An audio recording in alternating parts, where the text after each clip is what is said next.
6 raisons pour lesquelles tu perds ta vie de prière. La prière est fondamentale dans la vie de tout être humain, peu importe sa religion et ses croyances. C'est le canal par lequel nous communiquons avec un être spirituel supérieur, avec une divinité ou avec l'être suprême, Dieu lui-même. Et comme nous le savons tous, du moins pour ceux qui croient à la puissance de la prière, plusieurs choses se passent, se créent et s'accomplissent spirituellement, ainsi que physiquement lorsque nous entrons en contact avec Dieu, par le biais de la prière. Cependant, plusieurs personnes, malgré la volonté, perdent quand même leur vie de prière à cause de ces 6 raisons que nous allons aborder dans cette vidéo. Alors, avant de commencer, je te donne juste 5 secondes pour t'abonner et activer la cloche de notification. Si tu ne l'as pas encore fait, c'est parti.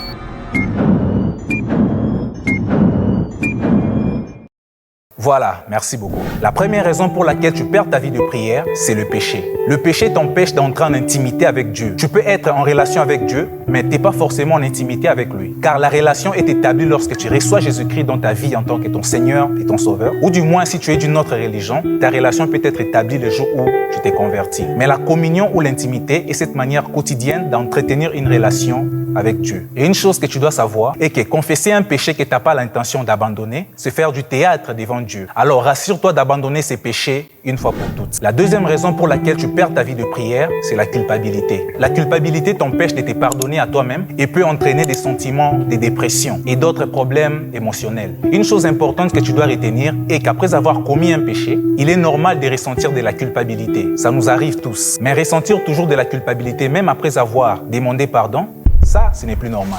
La troisième raison pour laquelle tu perds ta vie de prière est la négligence et la procrastination. Le fait de laisser à plus tard ou de reporter régulièrement tes moments de prière peut entraîner la perte de ta vie de prière. Par exemple, tu dis non, aujourd'hui, comme nous sommes les 5 juin, je vais devoir attendre jusqu'au 1er juillet pour commencer avec mon programme de prière. Et les temps passent et tu ne commences toujours pas. Il est important d'être discipliné et de ne pas remettre à plus tard ce qu'on peut faire à l'instant. La quatrième raison pour laquelle tu perds ta vie de prière est l'activisme, c'est-à-dire être constamment occupé par le travail et d'autres activités jusqu'au point où tu n'as plus le temps pour toi-même. Tu n'as plus de temps pour te retirer dans la prière. L'activisme peut graduellement diminuer ton temps de prière personnelle, à la limite éteindre ta vie de prière. Dans ces cas, il est important de trouver l'équilibre entre tes responsabilités et ta vie spirituelle. La cinquième raison pour laquelle tu perds ta vie de prière est l'indiscipline et le manque d'organisation. Souvent, tu te trouves des excuses pour ne pas prier, comme par exemple la présence des visiteurs dans la maison. Non, il y a trop de bruit, nanani, nanana. Toutes ces excuses sont juste le fruit de l'indiscipline et du manque d'organisation. Alors, pour ne pas perdre ta vie de prière, il est important de toujours te mettre en tête que peu importe les circonstances, rien ne devrait t'empêcher